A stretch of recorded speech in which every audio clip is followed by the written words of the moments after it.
Dang nabbit. Sorry. That's hilarious. Man, you show one little clip. How long were we going there? Show one little. On D-Lab? Well, I don't know. Refresh. Here we go. Red fresh. That was weird. That's because I showed The Simpsons, I'm pretty sure. If I had to guess. Probably shouldn't have shown The Simpsons. Bad, scandal bad. But on that note, I don't know. Shouting at clouds says Donald Trump's red flag laws are going into effect in California. IRL. Well, keep an eye on that. I don't know. Very weird. Anyways, let's see what's going on around here. So I guess I got cut off before I said this. Right. But I'm going to play. I have to do something right quick. So I'm going to order. I was going to order some food. But in the meantime, I'm just going to play just a few-minute video here of explaining what the SNC Lavalin affair is. It's called the scandal rocking the Canadian Prime Minister. What happened? I'm assuming it's because I played The Simpsons. If I had to guess. Just a regular old copyright thing, I guess. Yeah. Anyways, the list of restricted guns in Canada is gnarly. Okay, so let's just give us a couple minutes here and enjoy just a little expose here, a little enlightenment on the whole SNC Lavalin affair, and one of the reasons why there's so many reasons why Justin Trudeau shouldn't have been reelected in any capacity.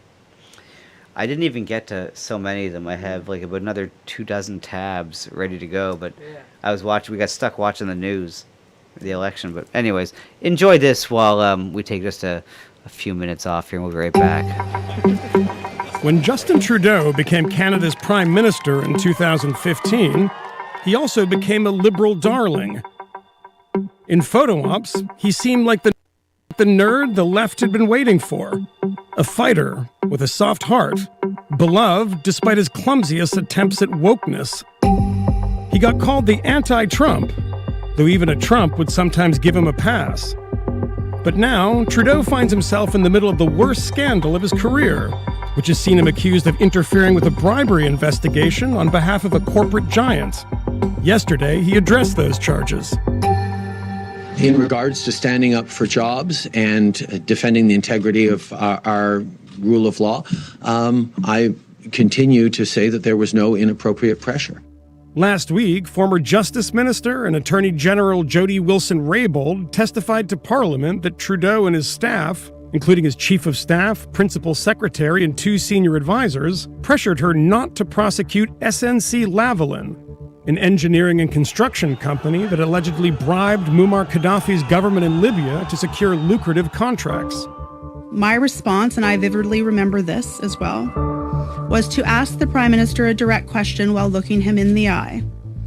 I asked, quote, "Are you politically interfering with my role, my decision as the Attorney General? I would strongly advise against it," end quote. The Prime Minister said, no, we just need to find a solution. Part of the pressure is because SNC Lavalin is based in Quebec, Trudeau's home province. The company denied the allegations in 2015. The conversations that I had, where they became very clearly inappropriate, was when political issues came up, like the election in Quebec, like losing the election if SNC were to move their headquarters. I want to take this opportunity to thank Ms. Wilson-Raybould very much for her testimony. After Wilson-Raybould went ahead with the prosecution, she was demoted, and a month later, she resigned. Trudeau's opponents have seized on the scandal, calling for an independent investigation. There shouldn't be preferential treatment given to powerful companies just because they have deep ties to the party that's in power. But really, what the scandals point to, more than just corruption, they point to the priorities of these governments. Both conservative and liberal governments have made it a priority to help out their friends and to help out those who are powerful and well-connected. and they haven't made it a priority to help out people that need it. The entire affair puts Trudeau in a lose-lose situation. If SNC-Lavalin is prosecuted, it might leave Quebec and take thousands of jobs with it. If the company escapes sanction, Trudeau's reputation as the model Liberal will take more of a hit than it already has. And that may make it harder for him to keep power in October, when he's up for re-election. Well, he got in there. Climate action now. Yeah. Oh, whoops, wrong one. Cool. Yeah, so that's one, just one of the many. I didn't even play the clips of his socks, you know, because I'm jealous of his socks, because that's what he's known for. So, it's one of the reasons why he shouldn't have been elected as a minority. What are they saying now? Let's see what the numbers are at. Leanne Evans, you're there. Give us some perspective on the situation. We saw all the leaders go to Kitchener Centre during the 36th campaign, including Annamie Paul. How confident are the Greens they can hold on to this? Yeah, we certainly did, Lisa, and they are confident. Just as you were coming to us there, the atmosphere Looks like here- St. Patrick's Day party there. That looks kind of fun. KW obviously campaigning for Mike Morris. Yeah, and remember, she hasn't gone to too many other ridings across the country. In fact, she has said she stayed away from some ridings because there's been so much controversy. She didn't want to harm any of the candidates by showing up if she wasn't wanted, her own party candidates. But yes, there was some cheering when they found out here that Mike Morris is in the lead in Kitchener. Why wouldn't they want her there? I even there's Sir Vix a lot. Crowd here is small right now, but they're having fun. They're holding on to hope that Annamie Paul takes the Toronto Centre riding. Of course, the third time she's run here. She is here. She's upstairs. She's already addressed her supporters. She's got her fingers crossed. She came in second last time. She's upstairs doing rails of coke. Annamie Paul. Being around this neighborhood and this community to really push her over the top, but we'll have to see. But What was that? They're up to, oh no, they were up to 3, they're down to 2. They're down to 2. The Green Party are down to 2. But then, of course, Jenica Atwin went over to the Liberals. They went back down to 2. 3 or 4 would be a big boost for them, at least save some face for Annamie Paul. Lisa, back to you. Interesting. Save some Okay, so face. we'll see some changes in Kitchener, perhaps. Shriva asks, didn't I hear about Justin calling this election for himself? He sure did. Yeah, he called this election himself. Losing that seat, Stefan Keys, you are in the Peterborough Kawartha riding. Wow. That's a surprising one. Oh, this guy again. I don't know if the party thought that... I guess they believed she was vulnerable. Give me your perspective of where you are, what you're hearing. Yeah, most definitely. They definitely believe that she was vulnerable. This is a bellwether riding, though, so typically that means that the candidate that wins here is part of a member that forms government. And so that trend has only been broken once in the last 6 decades. And we're now wondering, can it be done again tonight? This would be history-making. I just spoke with Michelle Ferreri, who is the Conservative candidate. I asked her how she was feeling in this moment. She says, time will tell. It's definitely too close to call. She knew she was in a dead heat, but right now we knew that she was taking a lead by 1,500. She's been going to her meet her supporters right now, and CTV, we are declaring that Mary Munsef lost. So this is an upset here. Roots asks, how many black people are in Canada? Can't be over a million. Roots, it's 32. And I want to bring our panel in here to discuss number. this. Significant. First of all, Navdeep, your reaction to Mariam Monsef losing that seat. Status of women, so much a part of so many of the issues, certainly since the Afghanistan story. Status For of sure, a big women, loss huh? for the Liberal Party indeed. A strong voice at the cabinet Ooh. table, promoted But- initiatives like the but- gender-based but- analysis for but- anything but- we do. But a woman, Lost to Hillary Swank. she lost to another whammon. Sir Vixalot says he's a goofball, but in all seriousness, what the fuck is going on up there? Like, I mean, Yeah. look, you know, I'd like to say that it's different than what's happening anywhere else in the world, but there's a lot of places in the world it's just we're First, taking it. first. we're just taking it. We're just taking it up the butt. At least Australia seems to be fighting back a little bit. So she explained the cultural reason behind that, but the backlash was there. That's exactly it. And the irony is she was a refugee herself that fled the Taliban and that fled the regime there was so oppressive. And so, you know, a great advocate and voice for the most vulnerable, for women. I guess Joy That's going to be is deeply the missed. And woman. she's a I thought it good was personal the friend of man. mine as well. And so I just wish her all the best. And again, this my was going to be God. a tough race for us. Clearly, Michelle, who we did focus in on because she was visiting senior centers, not fully vaccinated, we thought that would be enough to maybe generate some spotlight on that issue. Oh, sorry, Coherent. I missed that. And then now they're gone. The third from the left. I missed that. Weigh in on that. You obviously worked with her also, losing her seat tonight. Yeah, I mean, it's... Boogie's philosophy is true. Canadians are too nice. Bunch of nice holes. Well, here's the thing. We're nice, fine. You know, I don't really care at this point. You know, nice or not nice. But at this point, our good nature is being taken advantage of. And the way I look at it is, someone nice or not nice, sorry, forget that, scratch that. Even someone who's the nicest does have the breaking point. You know, does draw the lines in the sand. Is the Ford man a mayor, or is he running? Who, Rob? No, Oh, Doug. the guy Doug that's Ford. not Rob's dead. dead. Doug Ford is the new Sure. guy. I think he's already been, because they had elections. He's the mayor. Yeah, Or was he the No, he's the premier. Sorry, he's the premier So of Ontario. That was already elected. Remember, we had our Tim Houston guy elected Right. just recently? Well, Doug Ford was reelected. They did it for the whole country. Yeah, well, I think so. I think it was a... We just did it because Steve McNeil stepped down. Oh, well, then Doug Ford's just still the premier then. There was no elections, and he's just still the premier. But he's all for vaccine passports and mask mandates. He's no different. Doug Ford's a cuck, Quisling, just like all the other ones, you know? To be right on that line. The wrong you would Ford expect died, it to be exactly, the 75th, 76th, 77th back riding that you would. So it isn't just that it's a bellwether. It's also, if you're the Liberals, you got to get that deep into the map. You got to win almost 80 seats before you take Peterborough.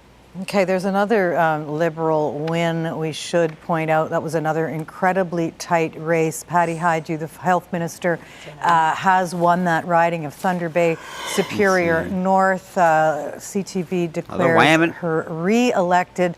Our Donna Ken of the North says, this is what happens when Big Brother fights your battles for you. Well, I mean, that is a perspective. I don't know. I don't necessarily You agree. see the poll, Or disagree. 65 with 217, they're declaring her a winner. I swear I'm losing my... One-third swear I'm losing my mind when I say that I know what those mean. Like this, 186 out of 187. Yes, you can declare that person the winner. Sure. 30 out of 216, you cannot. I don't know. Look at these fucking masked biddies. The voters of Thunder Bay Superior North and to my whole entire team, you know, I've had an incredible... And Ken, the only thing... Oh, sorry, I didn't finish with Ken's statement, is saying Alright, that sorry. this is what happens when you let the states battle your battles for you, basically, or Big Brother, like, basically he's saying that, you know, and look, there is this thing where we're right next to one of a global superpower, you know, like United States. You know, we've always had this inferiority complex, whether it's rightfully so or not, you know, I don't know, but like, in some ways we puff up our chests too much. We have in the past, and I'll admit this, where we've said like, oh, we're so much better than you guys because we allow everyone to come. And this is what we've said in the past. This has been our stance for a long time. Is that, oh, we're so much better than the States because we accept everyone, and blah blah blah. Like they don't down in the States. Like they're just so non-accepting down there. Like, you know, like it's bullshit, right? Unlike us. But this is what we're sold. I mean, this is our Canadian culture. If you guys really want to know what Canadian culture is sometimes puffing our chest out to say how good we are, how much better we are than Americans because we're so inclusive and accepting, when you know, sometimes it's to our detriment. You know? Anyways. But unfortunately, what it's looking like, I wish that, you know, I wish that I could look to the States and say that's a bastion of freedom and a bastion of what to try to, if we could learn a little bit from the America and not be so anti-gun and anti like right wing in a way and whatever, but it looks like you guys are, you know, there's certain states that are holding out, right? But I mean, America's kind of going the same way. You're still going to have vaccine passports the same way as us. It's just going to be, they're just going to package it a different way. You realize every country packages all of this new, the Great Reset, the New World Order. Every country is just packaging it a different way and selling it to their, shoving it down our faces in different ways that are acceptable in our own specific cultures. And this is what we're seeing, right? So, I mean, we're screwed up, you know? I mean, yeah, Hobo Chili, loving your country, not your government, is extreme right wing right now. It's like, I love Canada. I love growing up here. And this is what I would say about the immigration thing, the immigration question, is that I wouldn't go, if something happened in my country that might be happening now, I don't know, or soon, but I'm not going anywhere else. No. I'm staying here to fight for where my family's been for as long as I can remember, you know, generations past, and grew up here and have family roots here, and this is where I'll be staying to stake my claim to the world. What can I say? I just happen to be born around here. Fuck it. You know? So, you know, this is what we're dealing with, you know, this kind of mentality where right now it ain't that bad.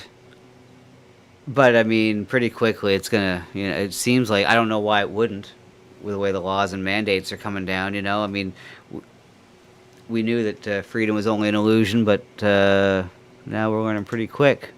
Let's see what the talking heads, the empty talking heads are saying. It was not about the election call. It wasn't about, this was an opportunistic election call that some tried because otherwise they don't win this minority government.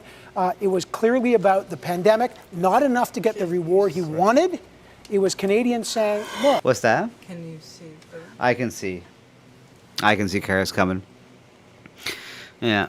Pretty remarkable to see, though, that we're back to almost exactly where we started. Oh, wow. Except minus $610 million. Well, Foggy says, I love being an immigrant here, but the government sucks. Well, here's the amazing thing is, you know, most people don't care, you know, if you're an immigrant here, one way or the other. But what we're starting to resent is that the news is calling us Islamophobic or bigot or racist for no reason, where for years we were the most accepting and most tolerant place. Like, what is it? I'm so confused. Because, to be honest, being considered accepting and tolerant was more what we all felt inside and what we do feel inside naturally. But the news constantly telling us that we're white supremacists ain't helping nothing, you know? Like, it's not helping anything. Not violent. But there's also a silent majority. It's making it worse. Did approve of how some of the measures were undertaken during the pandemic, and they wanted to see continuity in that, in terms of the mandates for flight. Andrew Scheer is still in the mix? Yes, he was. That's very weird to me. That is support those set of initiatives. And so I think that, again, allows the government to continue on that path to finish the fight against the pandemic.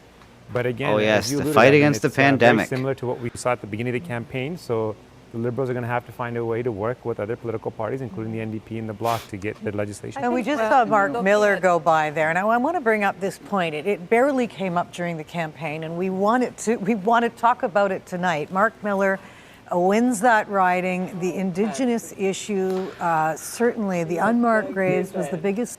You know Patrick Doucette? Jesus. These people all look like they're just in a rough shape, like right? He was dead and like he was running against a movie star. Roots says he feels his face go into a scowl whenever he hears the word liberal. It's so true. It's just such a dirty word now. And he listens a lot. I'm not surprised he's reelected, but you're right, Lisa. Justin Trudeau has continually said this is his number one issue. He has not fulfilled promises. There's a new national chief of the Assembly of First Nations with big requests, and the challenge for someone like Mark Miller and the Liberal government to continue filling those promises is going to be very, very profound. I know Jody probably wants to weigh in on that. Well, Mark Miller has done a decent job. Look at this guy. Minister. Certainly, you can tell he's invested and works really hard, and that's important. Why haven't Indigenous issues been top of this campaign? Simply put, I mean, they should be, but simply put, they do not carry with them an extraordinary amount of votes, where political parties will focus specifically on the Indigenous people's issues and move that forward. But Jeremy went to the Mark Graves. He went to places that need clean water. He actually took the national media, even the first week and the last week. And actually, we're just seeing Carolyn Bennett re-elected. Of course, Carolyn Bennett, Jody, I just want to bring you back into this because, of course, there were so many questions. The killer's row. Her ability Phil to DeLuna, lead Sidney on Coles. issues like Jeez. reconciliation and that private message. The reconciliation. These people can't. Sydney a woman? I couldn't tell you, but the amount. The problem is everything they frame everything is this progressive ideology, and it's always divisive to some extent. It's amazing how they divide everybody by race, religion, politics, or gender under the guise of tolerance and equality. And that's, I know this is the second time I've said that tonight, but it's like, it's a thing. It's a thing they do. It's fun. It's a fun thing. And, you know what? Let's see here. It's just amazing, too. The numbers are getting closer. See, as the West comes in, as the Western votes come in, the numbers are getting more and more for conservative, right? I guess apparently that they can't win, says CTV. Right. You know, and if I was, it's going to be really minority. It's going to be like well, I mean, look, it's Canada, so it's going to be a minority government. Yay. So, you know, let's see. Interesting observations, as Karen sent me philosophy. Liberal versus conservative. Colors are opposite from the USA. Pointless, I'm sure, but random fact. Well, it is weird, but another fact that I always notice is like turban, sorry. Oh, another turban. You found another turban. Seemingly a different one. I know. That's why I said. But yeah, the colors, the blue and the red. And I always notice, though, that it seems like there seems like to be a pattern of whether it's a Republican president or a liberal prime minister. It always seems like it's... They like it overlaps. Match. It does overlap once in a while. They match their colors. No need to clash. It's weird how certain they are, Knucklehead says. Yeah, it's almost like it's not actually an election, but a selection. Sometimes that's definitely how it feels. Country barely came up. Yeah, Brent, so Lisa was just saying, I know you can't hear her, she was just saying we're looking for a reaction. We've seen the Liberal government re-elected. We've seen Carolyn Bennett and Mark Miller both re-elected. And how does that sit with you? So, again, I speak for myself. I can't speak for their chiefs. I'm hoping, and I think Jody Raybould Wilson said it best, where is our transformative change? My community of Serpent River First Nation is home to two of the largest residential schools in Ontario. You know, we need to heal from our intergenerational effects of that. And again, we didn't hear anything about this during the campaign. 6,000 plus children were found, and it was like I'm really thankful that the pandemic stopped everybody, because I don't know if those voices would have been heard if we were in the chaos of normal life. But to have us hit that speed bump so quickly and then have it forgotten is hard. You know, we talk about, it's tough. How can we achieve reconciliation in this country when there hasn't been any truth? Canadians haven't read the Truth and Reconciliation Commission. Canadians haven't read the Missing and Murdered Indigenous Women's Report, Calls to Justice. And maybe they have, but we heard it from the Prime Minister himself, right? The biggest thing that he unlearned was that not all Canadians understand residential schools. These were schools that were exported to other parts of the world, South Africa, Germany, like it started here. How do we address the legacy of genocide in this country He sucks. when we don't even have truth? And it's frustrating as an Indigenous person, not only as a chief, but as a person, to grapple with all of this. And yet, Canadians are fatigued. We're tired of hearing about Indigenous issues. We're tired of listening. And it's uncomfortable. I get that. It's an uncomfortable thing to live with, right? The truth of what your country has done.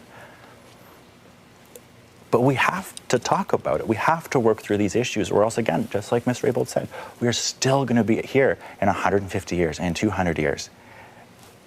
I think youth are looking for a government, are looking for leadership that can actually reconcile. But I think we need to have some truth. Is the trust there in this government? Promises were made last time. Promises were not kept. This government is so back. cool. Is the trust there? I think no matter who gets in, whether it's Conservatives, it's all a part of the same system. And unless that can change, unless we start having real conversations, unless Canadians, like this is my message to Canadians, you need to understand and learn. You need to... You learning? No. Work on these issues in your home communities, in your home lives, in your it can't be up to the governments, because it's the actual Canadian people themselves that need to learn and understand what has happened to Indigenous people in this country. I think that's a very important point. I think, we tend to rely on leaders to make substantial change, forgetting that we also, as individuals and as settlers on this land, have and carry a responsibility to do our own homework and to show up, as Sam says it so well, as treaty Isn't there partners. like some kind of hierarchy in the Should be. system? There definitely should be an age thing. Exactly. He's too young. Elders. He sucks so bad. No, he got his way up there through some other means. Well, of- yes, he may have. However, there should be an elderly man smoking on a pipe. Douchebag. Well, you're not allowed to smoke inside, but there should be an elderly man there. You're right. He should be oppressed enough that he's not allowed to smoke inside either, like the rest of us. Right. Okay, fair enough. Sir Vixelad's asking if we're all gay now. No, just the news. No, just anything that you see on TV and the news is just gay. That's all. Look, guys, So, got more Trudeau. Woo! So, I mean, that's what we're dealing with, right? We got some more Trudeau. We do. It's happening. Okay, let's see what she's saying. Are we back to this? How does she get? Right now, he's in Vancouver, and Crease, and it's not lost, I don't think, on anyone who's looked, that I think Jagmeet Singh did go to Cowessess, your home nation, but nobody went to Kamloops. No leader went to Kamloops. And yet, you tell me, did the chief want the leaders to come? From my understanding, the leadership from Kamloops are very concerned about COVID-19. And when, the 215 unmarked graves were found, they didn't want a bunch of media there. They didn't want a bunch of visitors to come there and pay their respects. They were really concerned about COVID-19 during that time. And still to this day, they're still concerned about COVID-19. We're just standing here at the Vancouver Convention Center. Behind me, Jagmeet Singh is expected to cross the street and go to the podium and make some remarks within probably the next... So they were so concerned about COVID, they didn't want anyone coming there, right? Like, oh my God, can you imagine? We can be done in 8 Yes, we will. On that note, anyways. But yeah, why is everyone so effeminate, by the way? I know, it's very sick and enraging. Everyone is so effeminate. Like, what? We can't have any just regular, like dudes? I don't know. It's horrible. It either has to be a woman or gay. Ugh. Anyways, on that note. We'll see you tomorrow. What is today, Monday? Oh my God, did we just start? Yeah, well, it's just Monday. It's only Monday. It's just Monday. See you tomorrow. But listen, Wednesday we have The Wire trivia with JJ Stoner and Mersh. It's going to be a very good time. And listen, we have things that are being planned on the side in the future. You know, some different kind of stuff. Yeah. So we'll be hanging soon again tomorrow at 9 p.m. Eastern. So and us and Trudeau up here in Canada. Yay, look at us, buddies. And now apparently they've named Trudeau literally a minority. So now, so now Trudeau is now a minority. Yeah. He'd much rather himself be a minority. So there you go. On that note. Look, thank you guys for hanging out. Thanks for being less depressing on this depressing day. Foggy, I appreciate that because I feel like this is probably the most depressing I've ever been. And hopefully to say this is the most depressing that you'll ever see me. Right. You know, other than real life problems. Tomorrow's a new day. Oh, tomorrow's a new day, baby. That's right. No problem. Coherent nonsense. Indeed. From one maritimer to another. Look, hey, Coherent, there's another maritimer in here, too. I'll let you find out who that is. But I'll dox Coherent. Coherent nonsense is also from the Maritimes. Oh, doxed. Okay, guys. Good times were had by some. Us and you guys. Okay. Well, let's see here. Nova Scotia, same as Green. Oh, no, we're New Scotland. We're just like Scotland. We're New Scotland. Ah, yes. Nova Scotia. So take care, guys. Geez, I guess I should do this, I suppose, just to keep up the proper, you know, I mean, look, I did an intro, so why don't we do an outro? Thank you for tuning in to the Irrational Times live stream. Promotional consideration provided by Kitty B and Fat Keck Boy. Guests of the Irrational Times live stream stay at the luxurious Holiday Inn Hotel. Bedbug free since 2018. Transportation provided by Frozen Asians Limousine Service. Get you there on time, every time.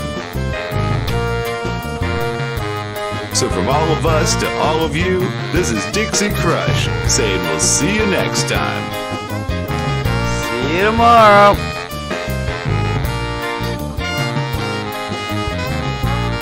Thanks a lot, guys. Appreciate it.